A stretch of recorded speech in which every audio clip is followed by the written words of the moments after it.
to their televisions. The Old Man of Hoy.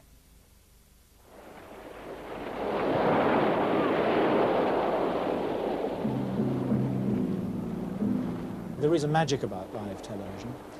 We were watching the best people at their art, and they were climbing something extremely difficult.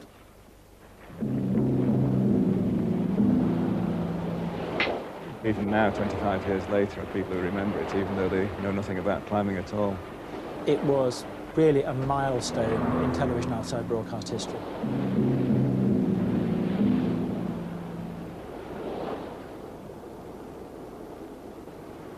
At that time, I don't think many people even knew that the Old Man of Hoy existed. And they saw this picture of this Old Man of Hoy, and I never realised anything like that existed anywhere in the planet, never mind up in Scotland.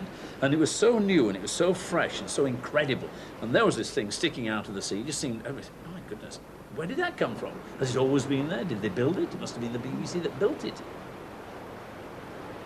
The live coverage of the climb was transmitted over 2 days. The programme had an immense amount of pre-publicity, and the interest from national newspapers was quite extraordinary. They sent reporters up to Hoy in the days before the transmission, so the public was very aware of this, and the public were very enthused and gripped by the notion of a live event climb like this, and one in which anything might happen. There was a tremendous concentration of talent, really, because all these people were really international stars, and having them all together like that, it was a tremendous team spirit. That's fine, gentlemen. Just towards the camera, please. Straight this way. Yeah, straight this way. Yeah. I mean, they look kind of from the Dark Ages. Well, it looks pre-water. It does. Yes, it looks. It's a really good memory, This is the story of an invasion. An apparently simple invasion requiring only one tank landing craft. On board is £200,000 worth of television equipment, a complete outside broadcast unit en route from the Clyde to the Orkney Islands. We were going to a very, very distant location with absolutely no backup at all. We were going to an island that didn't have a ferry that could carry our vehicles. We were going to a location on the island that had no electric power, no accommodation, no means of providing food, and we had to find ways of creating that backup ourselves. Pull us down, starboard. Pull us down, starboard. As there was no ferry terminal point, the only thing we could do was to land on the beach. Stop engine. One mobile control room, alone worth £100,000. One pantechnicon to carry the cables, one radio links van to bounce the pictures back to the mainland, and assorted other vehicles, heading for the most outlandish outside broadcast spot ever imagined. The television unit's job is to make a program, to bring to 10 million viewers live pictures of the climber's assault on the Old Man of Hoy, the most spectacular rock pinnacle in the British Isles. The telemen stay in Stromness, and they go to work every morning in Ginger Brown's taxi service across Scarpa Flow. We travelled in 3 fishing boats across to the island of Hoy. And the third one was a rather smaller launch, which we called the submarine, because we felt it spent more time going through the waves than over.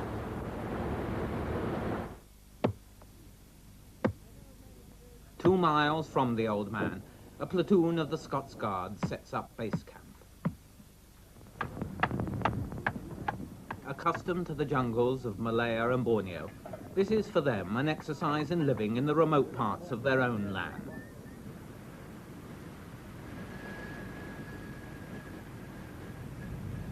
This was done in very much the pioneering days of television, and we were determined somehow or other to get the OB scanner, this 12-ton truck, to the top of the hill overlooking the Old Man. And that meant traversing the 2 miles of peat bog and so on. And the plan was to winch the sledge with the scanner on board to the top of the mountain.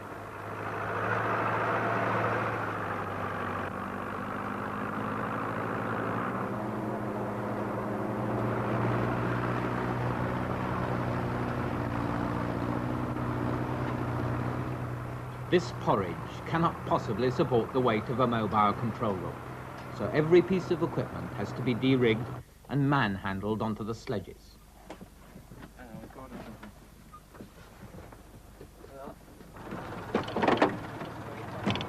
Someone's padding.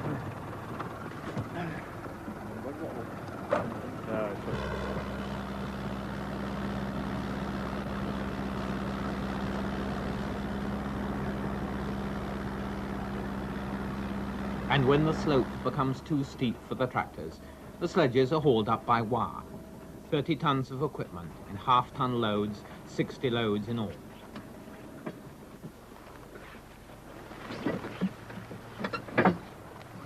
In this vast expanse of unpopulated country, the advanced base on top of the cliffs, looking out to the Old Man, is no more than a dot on the moorland.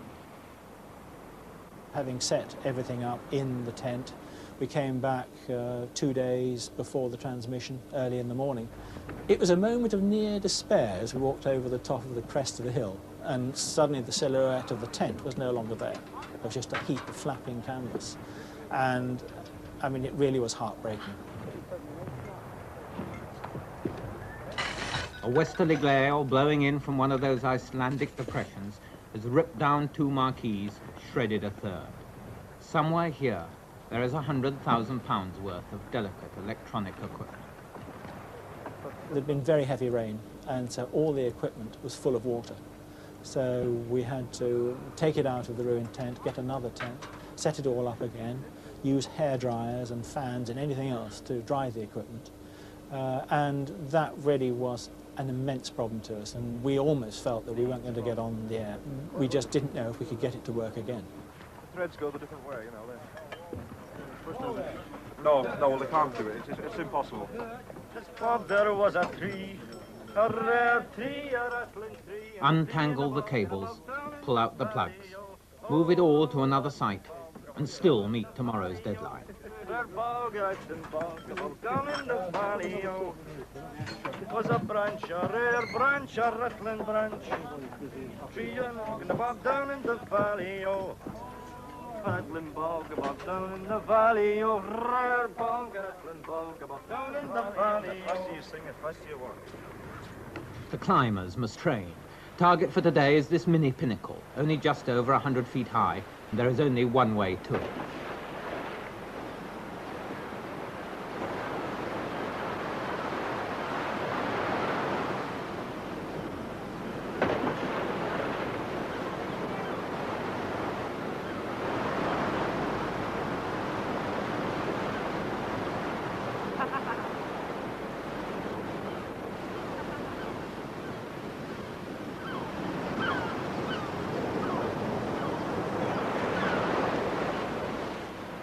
The Sherpas, as they are called, are led by the Vicar of Peter, Sidney Wilkinson, climbing parson.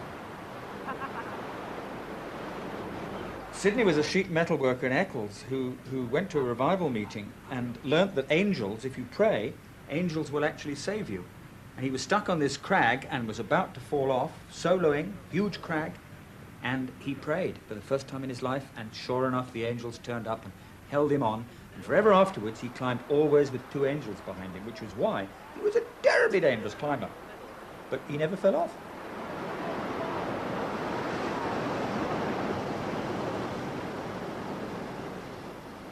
This is the master climber, Joe Brown.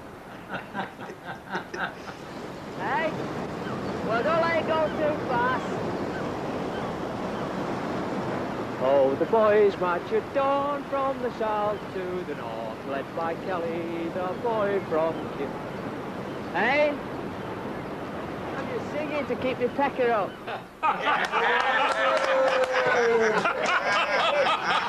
Ah, got it, he's tough.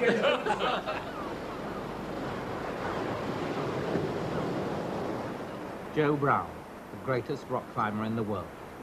Now, at 36, he is better than he has ever been, and he has always been the best. Once in a generation, no more, you get such a man who breaks through the accepted barriers of his craft. This is the master at work, on rock which no man has touched, which he has never seen before.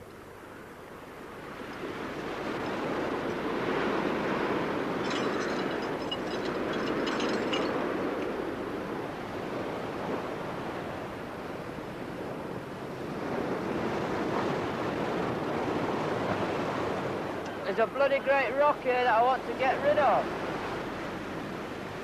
Joe's looking a bit worried now. It's getting very steep and the rock is getting worse the higher it gets. Once it gets into the crack, his foot is really well way behind him in a sling to stop him swinging backwards.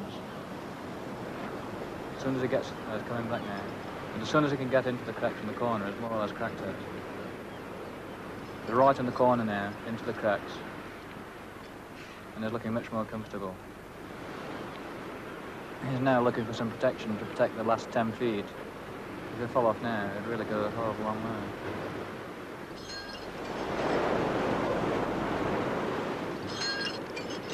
He's not bothering, he's just continuing.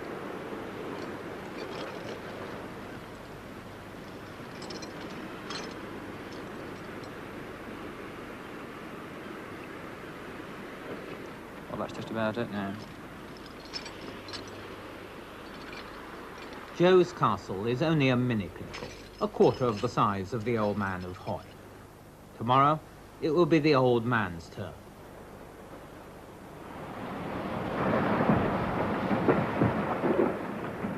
Now the camera platforms and lights must be lowered over these cliffs, an operation supervised by Hamish McInnes, the Glencoe Mountain Rescue Chief. The means of getting the equipment down to the bottom of the stack was a technique I developed here for taking people off mountains, off rock faces, a cableway system where we had very long ropes and the patients were lowered down the ropes on pulleys. They were done very safely and smoothly. And I remember Alan Chivers was watching one day when I was loading this camera, and he says, "Do you realize the cost of that camera? The disaster will be if anything happens." I says, "Alan, we're usually lowering humans down here, which are more valuable than your camera." So he's quite satisfied with that, I think. The television cameras, whose innards are as delicate as a Dowager Duchess's, have to be masked in foam rubber. The top half of this weighs over 100 weight, just from here upwards, and that's all had to be taken down the cliff. I mean, nowadays a camera, you would put it on your shoulder and carry it down. This is BBC One.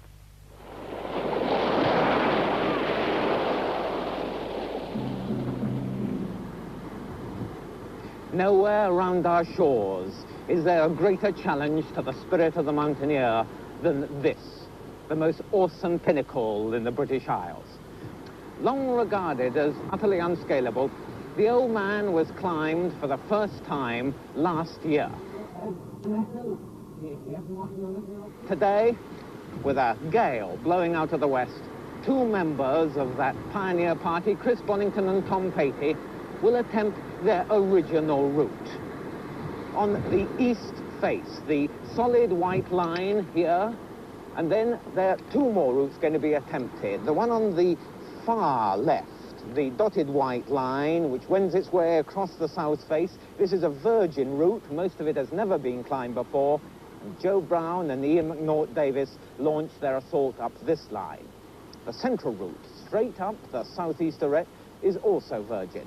A most ferocious line, which Dougal Haston and Pete Crew have been inching their way up for the past 3 days.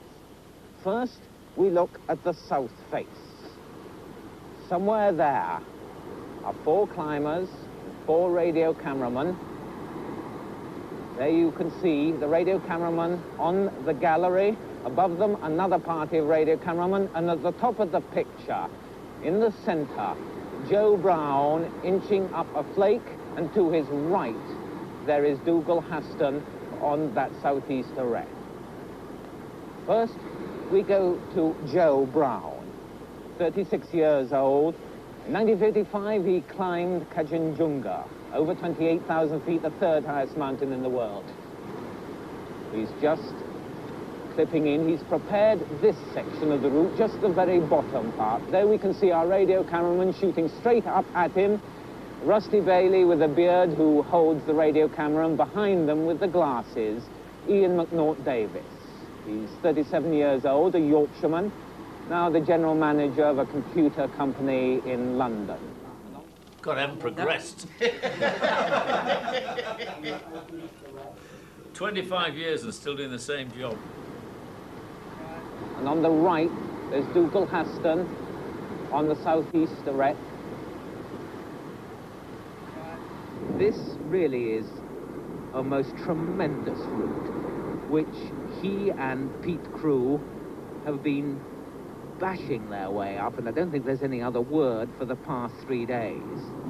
Dougal is really at the top of his craft now. He's only 26 years old, the only bachelor, in fact, in the party. He comes from Scotland, but he now lives in Switzerland. You may remember that he was the man who put up that tremendous direct route on the north face of the Eiger, which took them a month 2 winters ago. Hang on, Joe, this block's loose.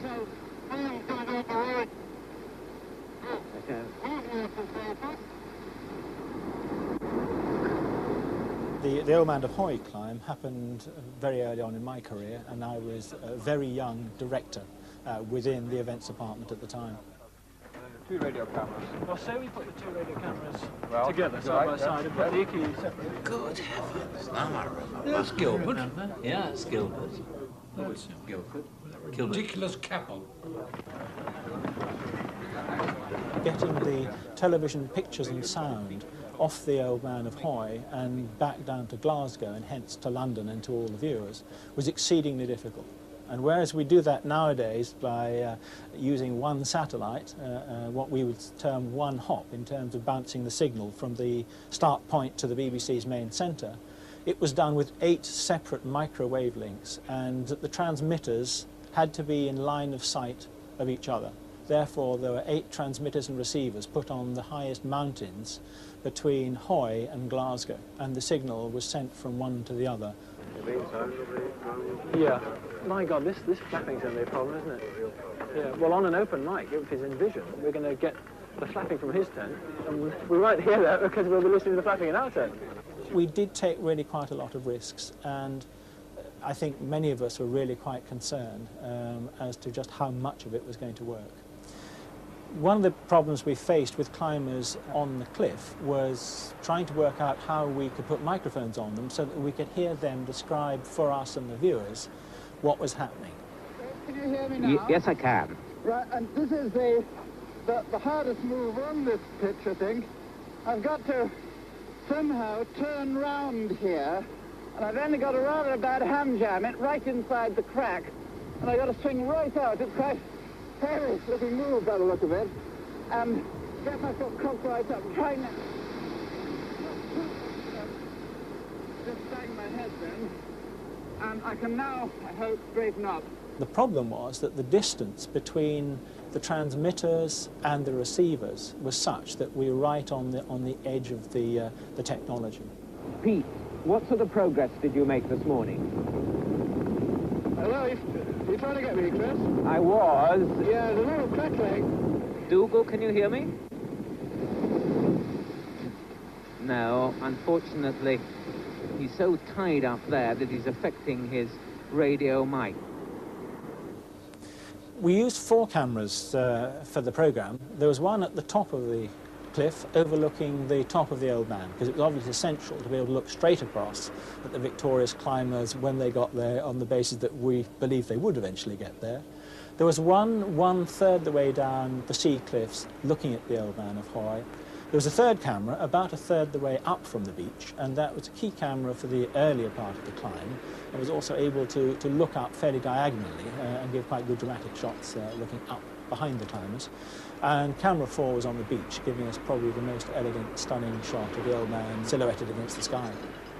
I had to climb down the 400 foot of cliff to the beach every day, and I had the camera that looked up at the Old Man.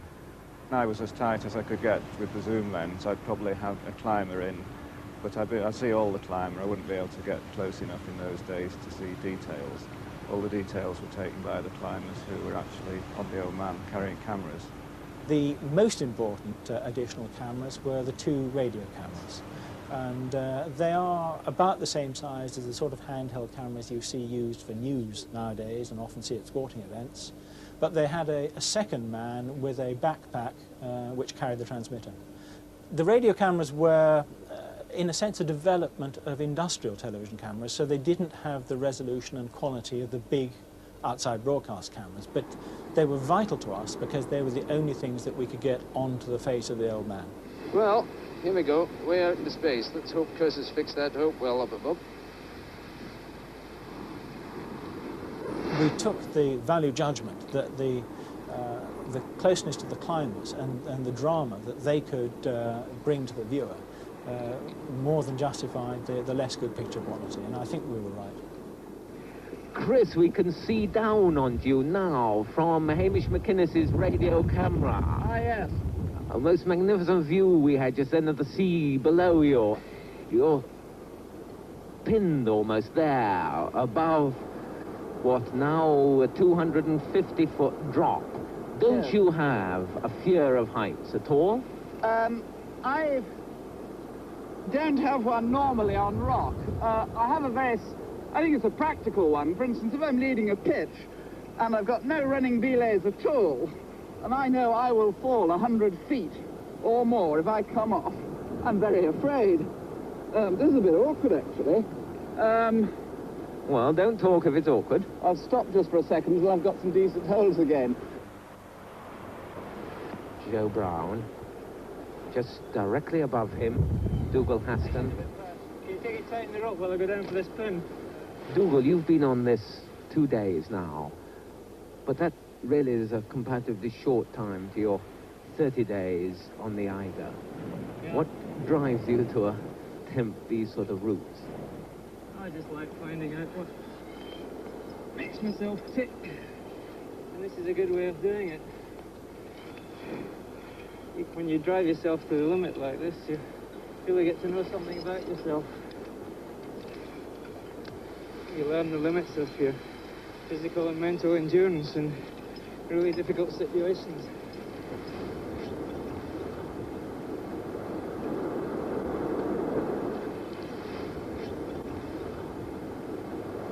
Dougal was really one of the leading mountaineers in Britain. He had a tremendous background to high-altitude climbing and difficult alpine climbing. He was a very, very quiet individual. When he did have something to say, it made sense and it was interesting.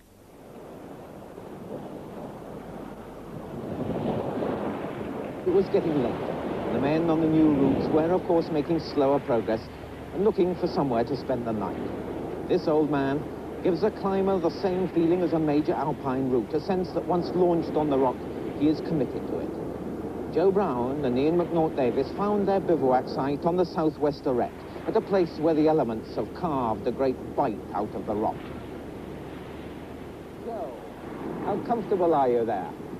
Hello, Kirsty. This ledge is quite a big one, as you can probably see. We're not at all comfortable at the moment because the pitch was a bit more difficult than we expected and it took us longer, and so we haven't got our gear up yet, but I should think that once we've got organised we'll be very comfortable. We hauled up this bag and inside was a gas stove, 2 pounds of steak and a bottle of scotch. And although from a dietary point of view in modern diet it wasn't considered to be totally balanced, by the time we'd drunk it and eaten it, we weren't totally balanced. Well, a safe and comfortable as it can be night to you, Joe. We'll go and see how Dougal and Pete are getting on. Dougal? Hello, Chris. Hello, Dougal. You've had some pretty wicked bivouacs, particularly the winter before last on the north face of the Eiger. How does this compare? Well, this is fantastically comfortable, Chris. I've got a hammock slung here from two expansion bolts, and I feel really relaxed. Can you turn your head round so we can see you a bit more? And that's it. I feel much better than I did on my last bivouac in the Eiger, which was a step cut out of the ice, and I was sitting in slings then. In what sort of temperatures? Oh, the average temperature was minus 40 centigrade, and the wind was around about 100 miles per hour. Yeah. So it wasn't a very comfortable night, as this is going to be, I think. Pete, you look as if you've got a brew going there. Yeah, it's great. We've only been here about 20 minutes, but we've got a brew on. It's always the first thing you do. Filming the bivouac that night, it was quite eerie up there, about, say, 300 feet up, and you could hear the surf beating down below. It really was a very difficult situation because I was hanging free on slings filming this place, and because of being dark all around, it's quite an eerie an eerie feeling. The transmission went out, I think, about 11:45, just before midnight. And because of union problems, the electricians left at 11:45. And we had to get back down again. There was no, you know, it's a vertical cliff face. So Alan Chivers agreed to stay on and keep the generators running so we could abseil back down the stack again and get into our sleeping bags for the rest of the night.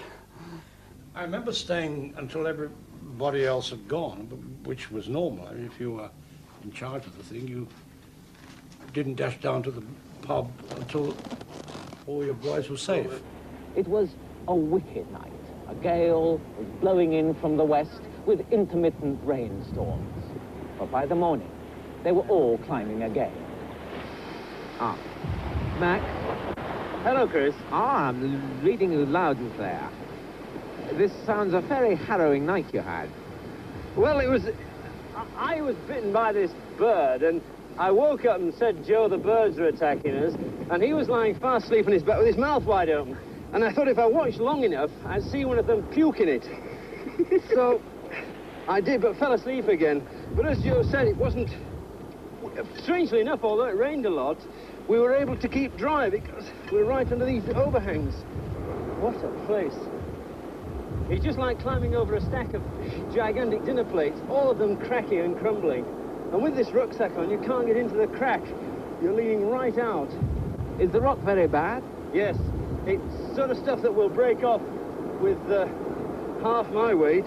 Never mind anything else, I'm pulling directly out in that bong, Joe. Oh, dear.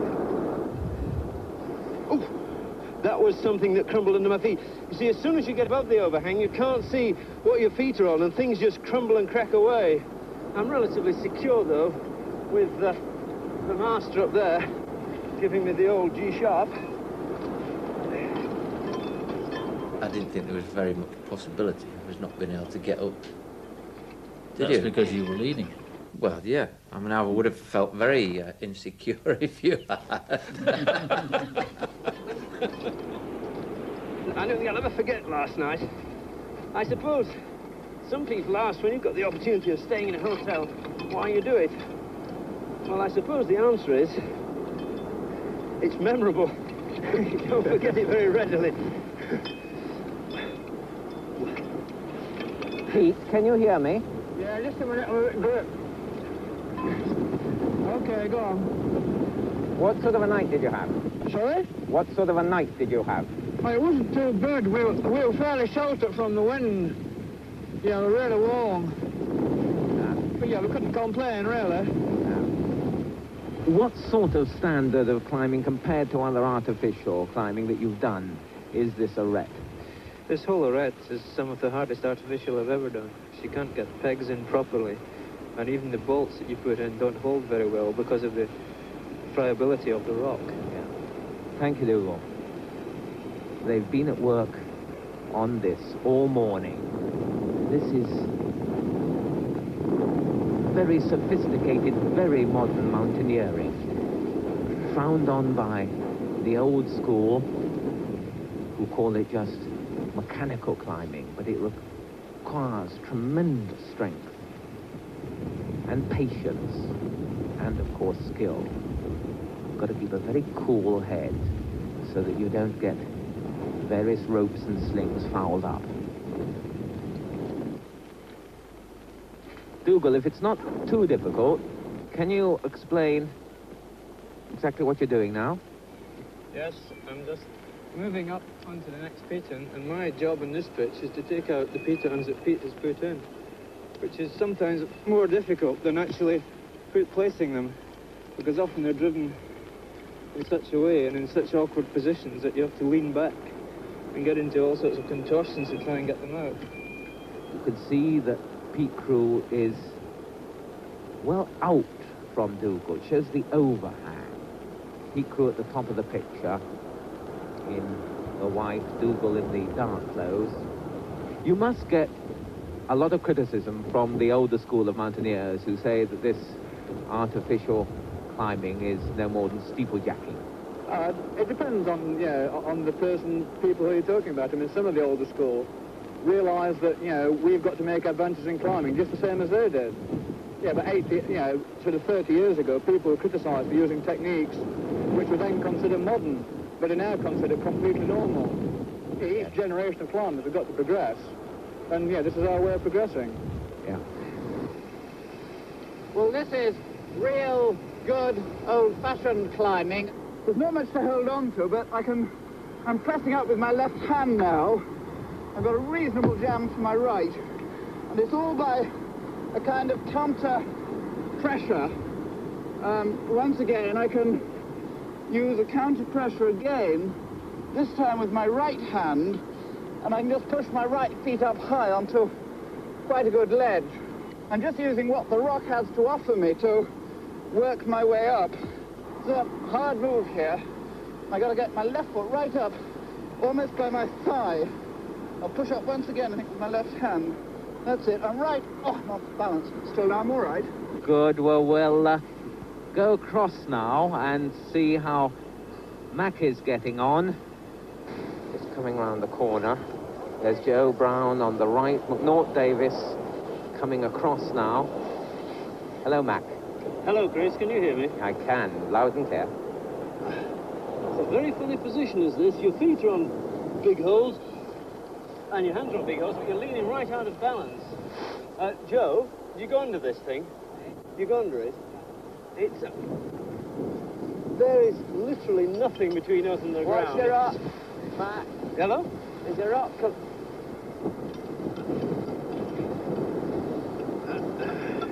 Frightening position, I must say.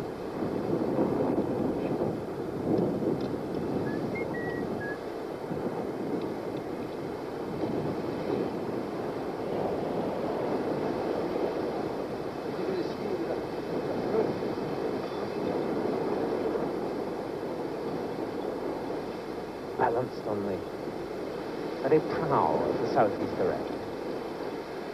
Yeah, I'm a great follower of the Joe Brown tradition. Never put one beelie on when four will do. How was that, Max? Oh, extremely frightening. I've never been not afraid of falling off, and I think many of the people who lose their fear of falling off are already dead. In 1967, we didn't have proper sit harnesses. Today, you do have a sit harness, so you can leap off into space as young tigers and incontinent old men do frequently, and then you sit in your harness and wait for, you know, to fiddle yourself out and pull yourself up. If you flash off, you hang in space. You last about 2 minutes before you pass out, unless you can get your weight actually onto your feet. So I wasn't really too enthusiastic about doing that. There is a human factor which makes the public watch these things in case anybody falls off the rock. But we'd also set in place a rescue plan with RNAS Lossiemouth to fly a rescue helicopter in, and we had a marked out landing pad. And had somebody have fallen off during a transmission and not killed themselves, we would have covered that as part of the program. Well, we'll go over to the east face now and see what Tom Patey is up to. There's Tom. He's a doctor. Comes from Ullapool, West Highland fishing port. It was Tom who really had the idea of trying the old man. Many people thought it was utterly unscalable. But the word impossible has no place in the modern climber's vocabulary. Once I get this on, I'll be able to take the strain off my waist one.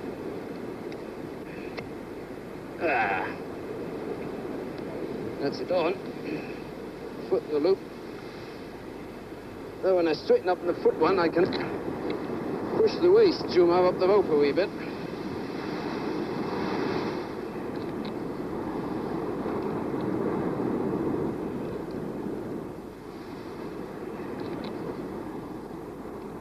He was one of the great characters of British mountaineering. He was a brilliant mountaineer, and he was also a brilliant, innovative climber.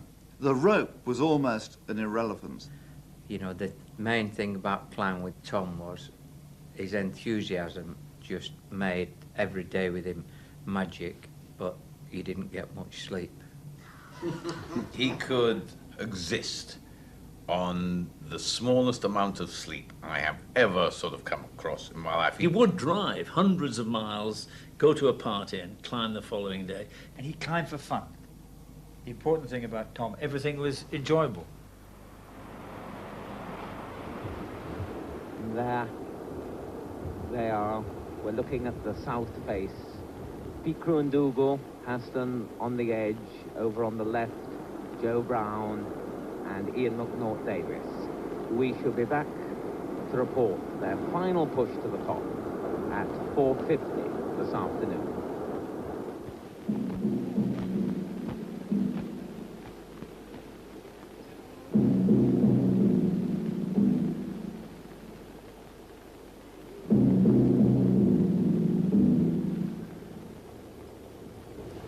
Eight minutes to 5 on this very wet afternoon on the cliff tops as we look over onto this soaring great pinnacle of rock. The climbers have really got the bit between their teeth because Pete Crew and Dougal Haston, who've been inching their way up the southeast arête, have decided to go straight on, making a plumb line to the summit. There seems to be a nice line up the arête above my head, so we're going to have a look at that.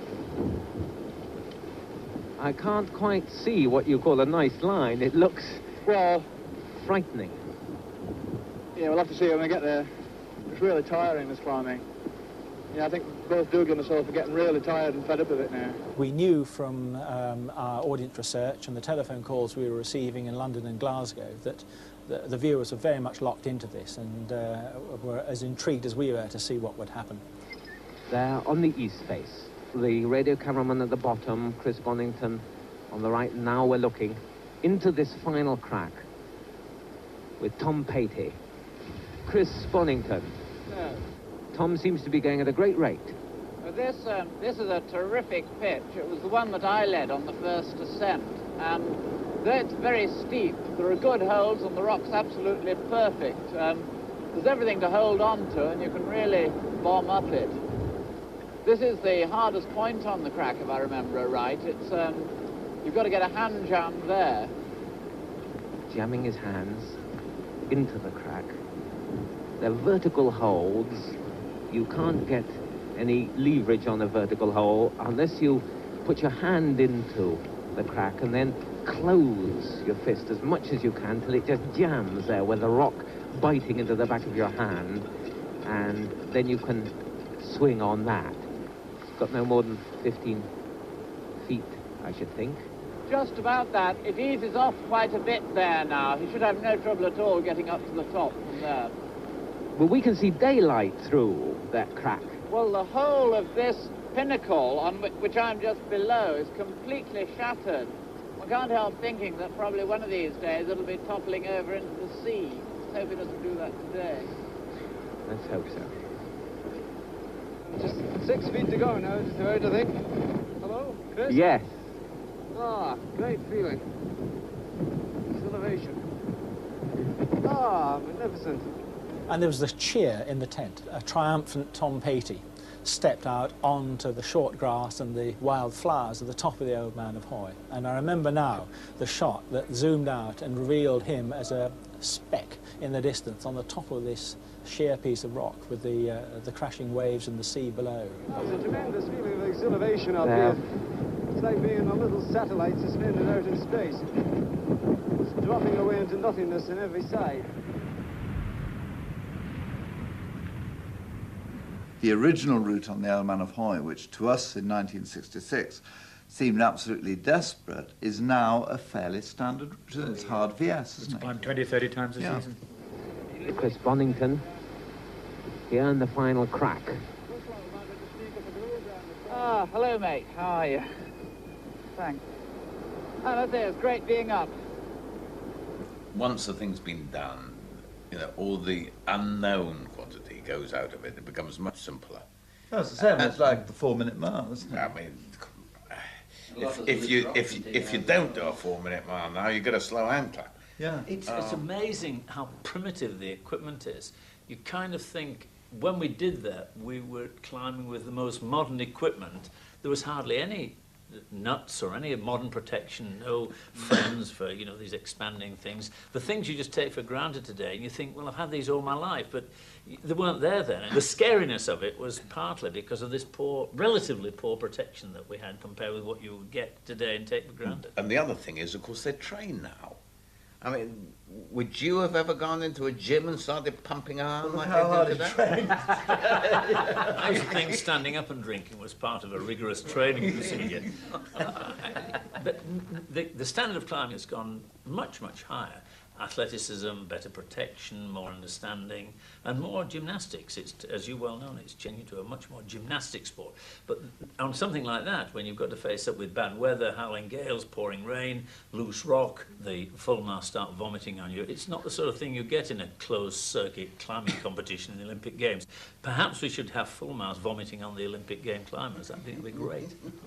It was climbed for the first time last year. Today, 8 men are up there, warming themselves by a fire. Here on the cliff top, we've watched their epic ascent. Let's find out how they're feeling. Chris Bonington, can you hear me? Yes, I can. Well, it's been a tremendously enjoyable climb, especially our route, which was by far probably the easiest of all the 3 routes that were done. But I think for Tom and myself, it hadn't quite got the edge that we had that first time when we climbed it a year ago. I'm sure it must be much more gripping and exciting for Joe or Pete. It's a beautiful place to be on the summit. The only really gripping bit is having to get down it again. We've got a little fire up here. I was going to tell you it was made of driftwood, but we're burning the heather. It's some of the most spectacular scenery in Britain, and I really recommend it to any tourist who's passing this way. It'll take them a bit of time, but, you know, they've got plenty of that in their hands, and they might enjoy it. Well, they haven't quite got the skill of you lot. Well, we're only halfway there, Chris. We've still got to get down. This is where it's different to anything else in Britain. You just don't walk down a grassy path alongside.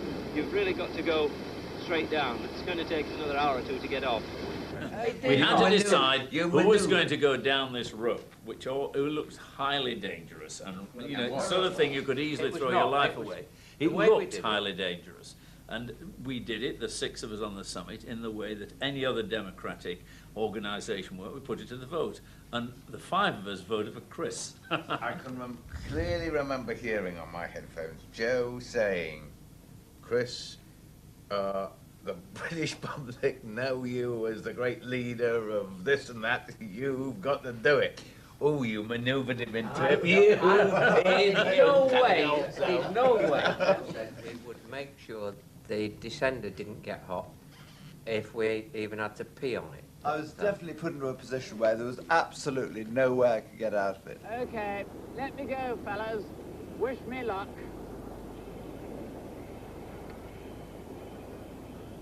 Well, can you hear me, Chris? I can, Chris.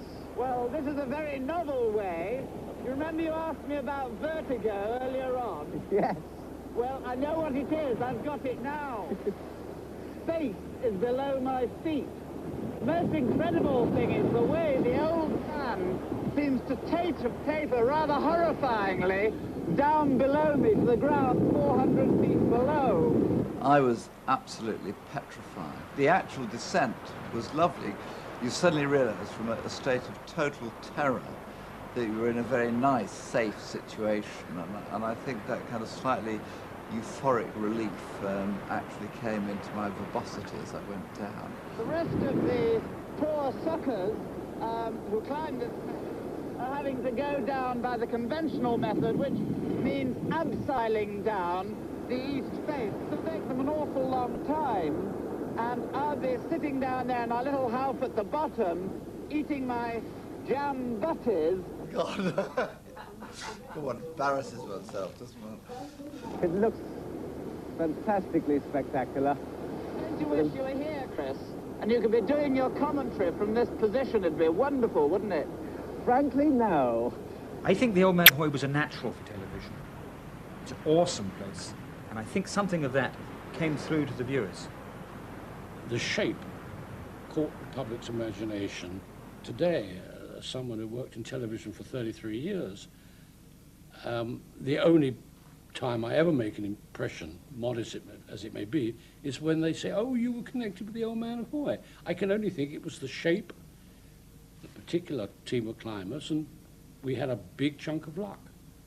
But I don't think people will be allowed to take those sort of risks on live television again.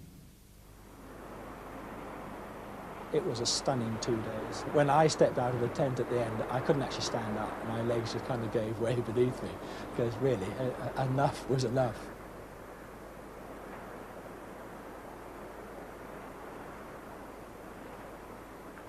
When one wonders whether there might be another Old Man of Hoy sometime in the 90s, I think the change in the viewer pattern, the change in the sort of programs we see in the schedules, the greater competition between the four networks, and the huge costs of an event like a mountain climb all mitigate against a repeat of anything quite so exciting and adventurous as the Old Man of Hoy was 25 years ago.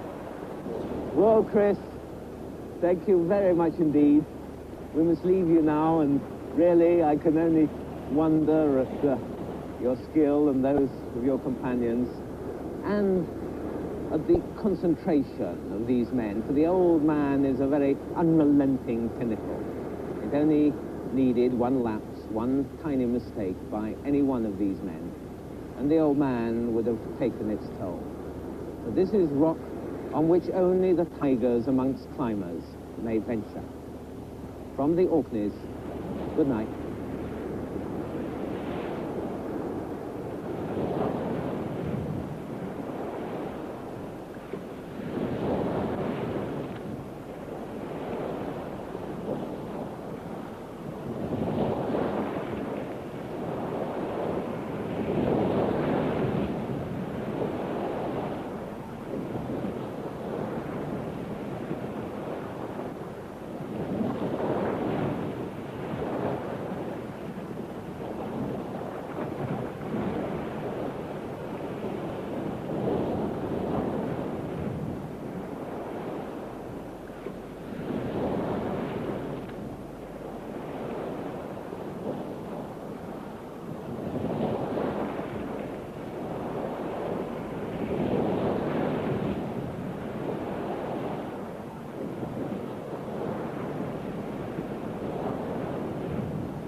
Two miles from the Old Man, a platoon of the Scots Guards sets up base camp.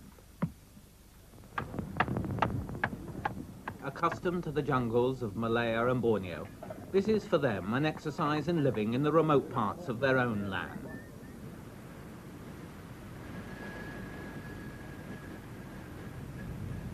This was done in very much the pioneering days of television, and we were determined somehow or other to get the OB scanner with this 12-ton truck to the top of the hill overlooking the Old Man, and that meant traversing the 2 miles of peat bog and so on.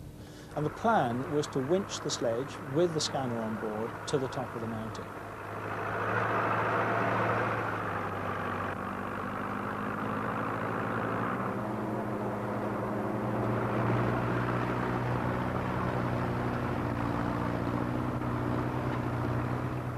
This porridge cannot possibly support the weight of a mobile control room, so every piece of equipment has to be de-rigged and manhandled onto the sledges.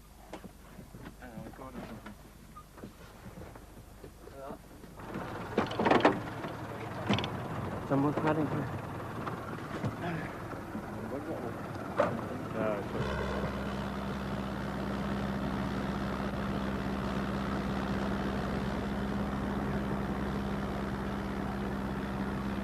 And when the slope becomes too steep for the tractors, the sledges are hauled up by wire.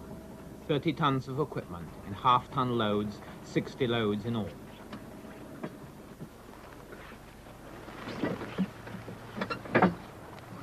In this vast expanse of unpopulated country, the advanced base on top of the cliffs, looking out to the Old Man, is no more than a dot on the moorland.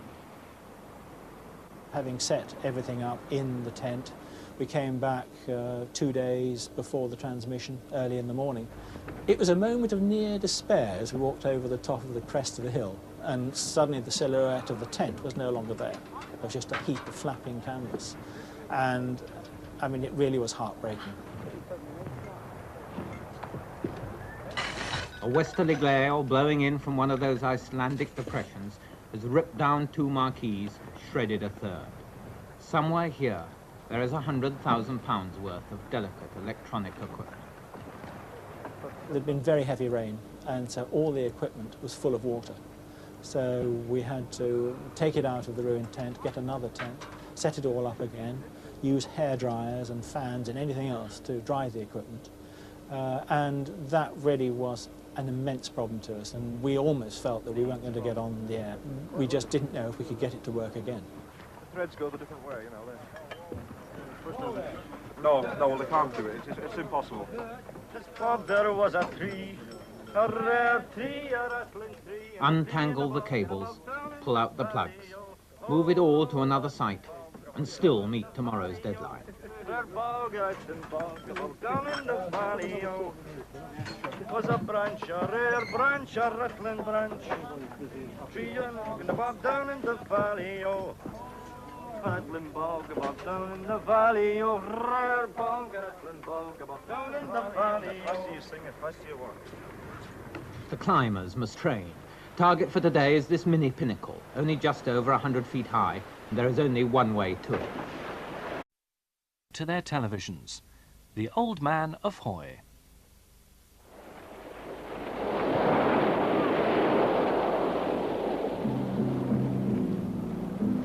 There is a magic about live television. We were watching the best people at their art, and they were climbing something extremely difficult.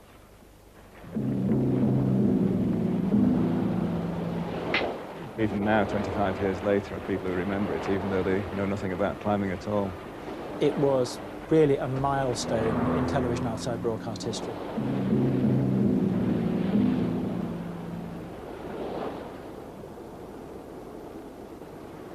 At that time, I don't think many people even knew that the Old Man of Hoy existed, and they saw this picture of this Old Man of Hoy, and I never realised anything like that existed anywhere in the planet, never mind up in Scotland. And it was so new, and it was so fresh, and so incredible. And there was this thing sticking out of the sea, it just seemed, oh my goodness, where did that come from? Has it always been there? Did they build it? It must have been the BBC that built it. The live coverage of the climb was transmitted over 2 days. The programme had an immense amount of pre-publicity, and the interest from national newspapers was quite extraordinary. They sent reporters up to Hoy in the days before the transmission, so the public was very aware of this, and the public were very enthused and gripped by the notion of a live event climb like this, and one in which anything might happen.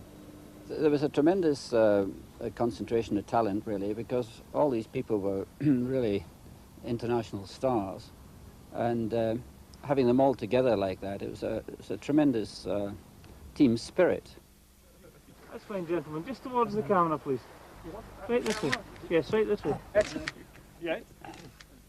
I mean, they look kind of from the Dark Ages. Well, it looks pre-water. It does. Yes, it does. Really good memory, This is the story of an invasion, an apparently simple invasion requiring only one tank landing craft. On board is £200,000 worth of television equipment, a complete outside broadcast unit en route from the Clyde to the Orkney Islands. We were going to a very, very distant location with absolutely no backup at all.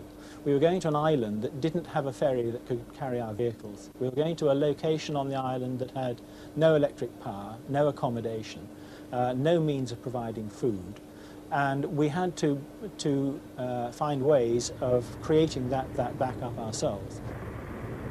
Pull us down, starboard. Pull us down, starboard. As there was no ferry terminal point, the only thing we could do was to land on the beach. Stop engine. One mobile control room, alone worth £100,000. one pantechnicon to carry the cables, one radio links van to bounce the pictures back to the mainland, and assorted other vehicles heading for the most outlandish outside broadcast spot ever imagined.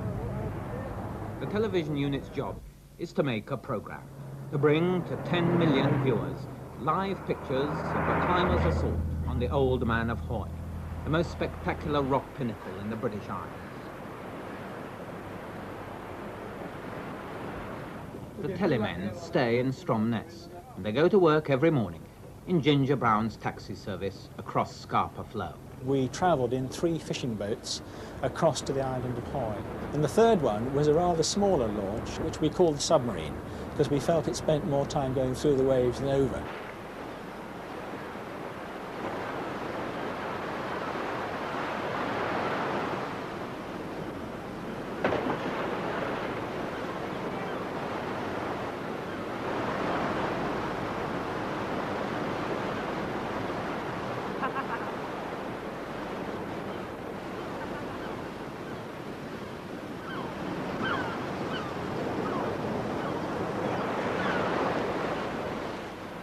The Sherpas, as they are called, are led by the Vicar of Peter, Sidney Wilkinson, climbing past them. Sidney was a sheet metal worker in Eccles who went to a revival meeting and learnt that angels, if you pray, angels will actually save you. And he was stuck on this crag and was about to fall off, soloing, huge crag, and he prayed for the first time in his life, and sure enough, the angels turned up and held him on. And forever afterwards, he climbed always with 2 angels behind him, which was why he was a terribly dangerous climber. But he never fell off.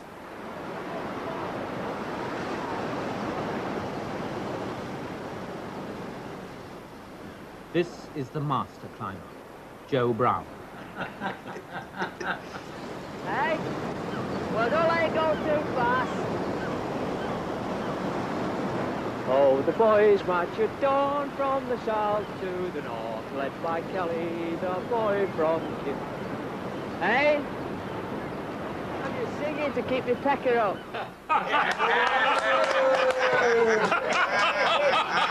Ah, got it, he's tough.